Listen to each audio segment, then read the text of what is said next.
The president of Chile, Peru's neighbor to the south, is no stranger to elections. She's the country's first female president and has been elected to the top post not once, but twice.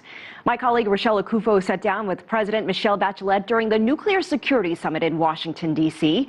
She gives her insight into Chile's nuclear power program, trade, education, and leadership. Let's take a listen. Chilean President Michelle Bachelet, a pleasure that you've been able to join us here in Washington, D.C. during the Nuclear Security Summit. Delighted to be with you here, Rochelle. Thank you so much.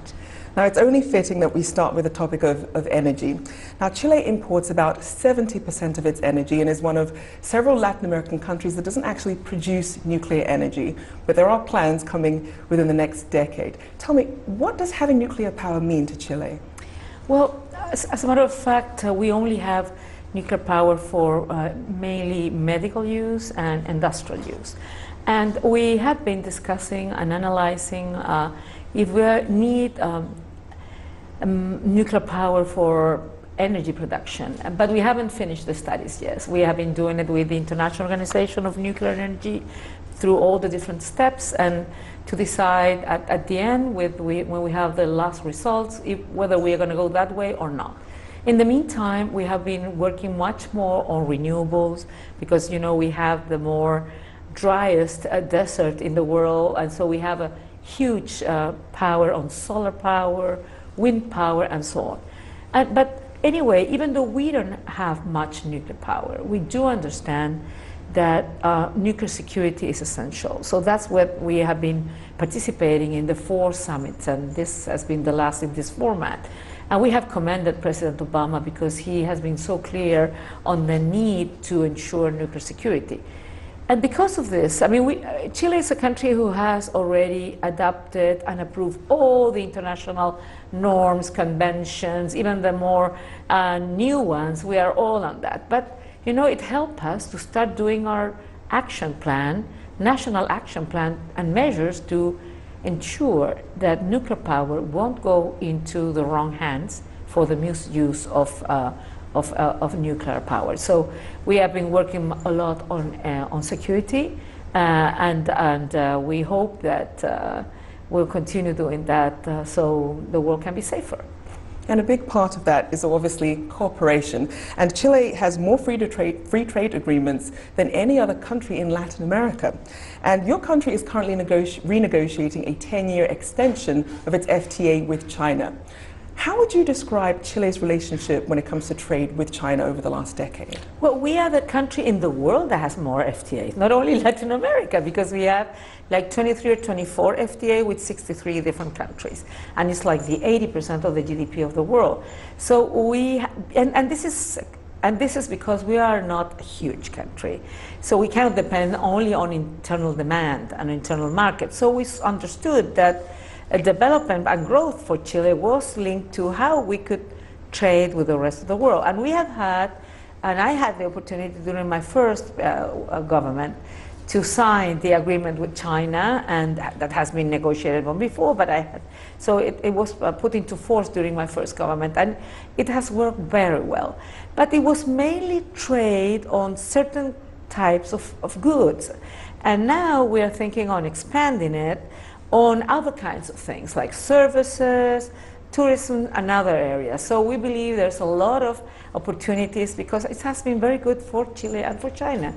And we have had already a couple of meetings with our teams, and I hope we'll have in this first semester another meeting. We're advancing and progressing, and I hope we will then be able to have an improved, more modern FTA that will provide more opportunities for Chinese and Chilean people. And you mentioned tourism being one of the areas that you're looking at. Are there any other areas that you're looking at renegotiating at the table right now? Well, it's I mean, it's about it's services among countries, and that we're discussing which are the other areas that could be included. Now, also, one of your priorities when you took office in 2014 was education reform, and especially ways to try and make that free. And you've made several steps to try and make that a possibility, but there has been some resistance. Why do you think it's been met with resistance in Chile? Well, you know what happens? Because what we have done, first of all, I mean, everybody was positive on a reform that would ensure quality of education for everyone. Everybody would like to pay less for education, and of course, if it's free, much better. But I think that people who were, but we said, I mean, we have a system in Chile where we have public system that receives money from the state, private subsidized system who receives money from the state for the vulnerable people, and private who doesn't receive any subsidy.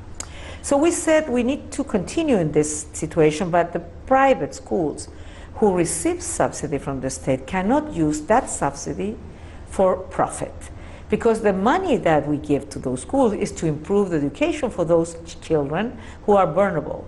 So we said, look, we are giving you the money to improve the quality of education. So use it in that. So if you want to continue using it in the future, you need first to ensure quality of education. You cannot segregate, exclude students because of gender or because of ethnic group, etc.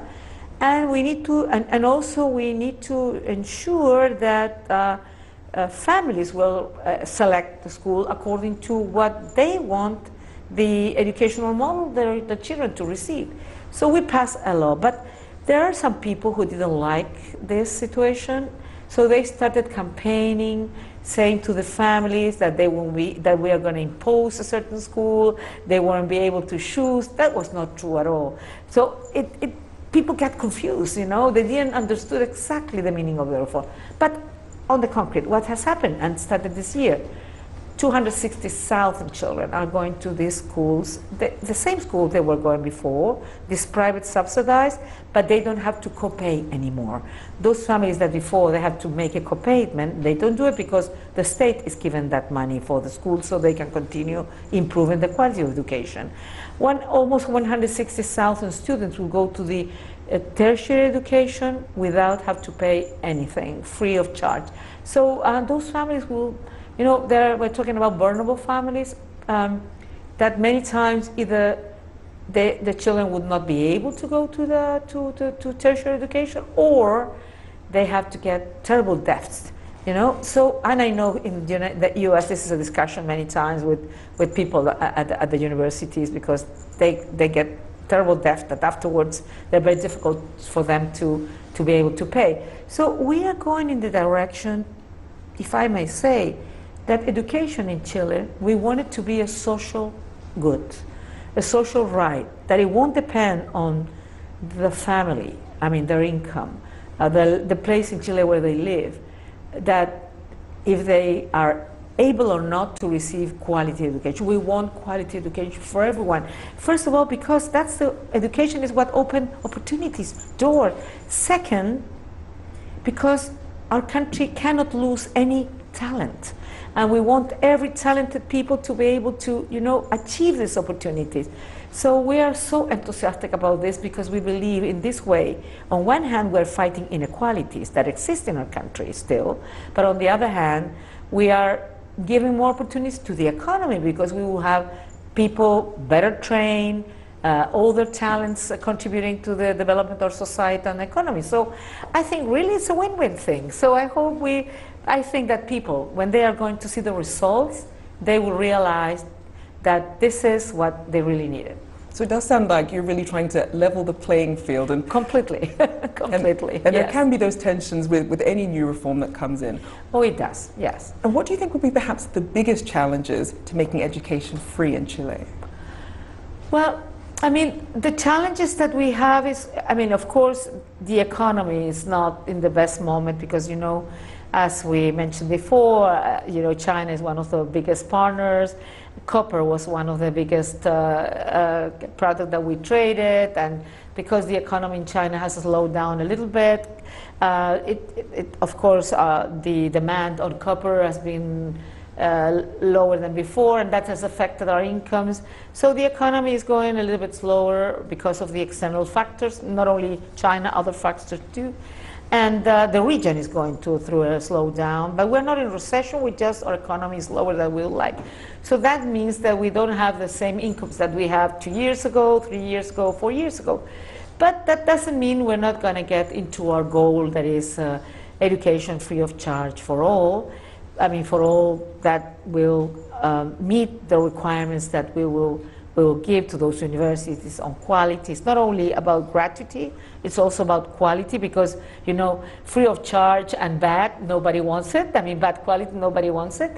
So we are going to do it gradually, as we always do things in Chile. We start doing it gradually as the possibility that the economy give us more resources. We will be expanding the universe of students that will receive gratuity. Now, educational reform isn't the only way that you've pioneered. You're also Chile's first female president, first elected in 2006 and then again in 2014. And you've also held several ministerial positions as well, including the UN Women Organization. So that's so many achievements. Now, along that road, what are some of the challenges that came about with you being Chile's first female president? Well, you know, I became Chile's first president I always said well, first of all, people knew me because I was firstly appointed Minister of Health, and I had a very tough task, and so everybody knew me. I was supposed to resign if I didn't meet some goals at 3 months, so everybody knew me, and I worked very hard and so on. But afterwards, the president appointed me Minister of Defense. That was the first female Minister of Defense in Chile, but the 5th in the world, because truly there are some areas that are more male-dominated than female-dominated. So of course I became very famous, and why I'm mentioning this, because I think there's so many fantastic women, but nobody visibilized them. They don't have the chance to be known, and so many times they don't have the opportunity to be in those decision-making positions where they should be, and they could be contributing a lot. So the challenges at the beginning was that when you start something new in anything, but female, but also anybody that tries to start something new, you will confront a lot of prejudices. And with women in particular, in our societies, and I don't know if in the US, but maybe I think in many societies, because even talking to European parliamentarians, they will tell me the same. You sort of need to show that you're capable. I mean, in men, that's taken for granted. They're supposed to be capable and competent. Women have to show that they're competent, and that's also, of course, and that you have to deal with a lot of prejudices. If a man has a feeling, strong feeling, or pain for something, he will be a very sensitive man. If a woman is very strong, she will be hysterical sometimes. So there's a lot of prejudices, but that's old story. That was at the beginning, and then people started realizing that leadership doesn't have to be only one type of leadership. You can have a male leadership, but you can also have a female leadership, and both leadership can be good. And even though, you know, studies through the crisis have shown that there's a lot of attributes of female leadership that are very positive for the performance on companies and on other things, because this is what is so-called soft power. I don't know if it's soft, but they call it soft power. That is very positive in many situations. So I would say every woman who starts something new will confront a lot of prejudices, and you need to show that you're capable and competent. And it's not easy sometimes, but because not only men, but also some women don't believe in women's capacities. But I have to tell you, at the end, it's very positive, because not only you can work very well, but there are so many other women who are inspired, who dare, you know, to think that it is possible. And many women feel that the world is better because men and women are well represented. And that's what I look after. And it's not only about women. It's about a world that represents in a good way men and women, their experiences, their talents, and their contributions.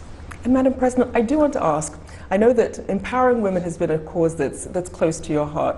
What does it mean for you to be a role model to both girls and women, to see you in a position of power like this? Well, it's a responsibility, a huge responsibility. I remember, you know, when I first came to office, and, you know, on the opening, in the inauguration, there were so many women, and many said, well, you inspire us, and now we aspire to be like that. But some other told me, you know what happens with women, that if a man doesn't do a good government, it's a problem, but it's a problem of some person. But if a woman doesn't do it, it's because women cannot do it. So the responsibility is very big to show that women can, to be a role model to other women, and to inspire them so they can aspire to be much more. And it's interesting because, but this is not an easy way, and you have to work very strongly because, you know, 2 years ago when I became president for the second time, there was a woman president of the Senate in our country. The biggest trade union in our country was led, it is still led by a woman. Two big student federations were led by women. So somebody would say, oh, Chile is the paradise for women. No, but still we have a lot of work to do to ensure same salary and no salary gaps, to ensure that women has nurseries and kindergartens so they can work and have their children with well care conditions, and that there are homework that are shared by men and women. So we have advanced a lot, but we need much more to do in Chile and in the world. And I'll continue contributing to that. Well, we're going to have to leave it there, but thank you so much, Chilean President Michelle Bachelet. It's been an absolute pleasure for you joining us here in Washington, D.C. Thank you till next time. Indeed. That was Chilean President Michelle Bachelet. Her first term in office was from 2006 to 2010. Then she began her second stint as president of Chile in March 2014.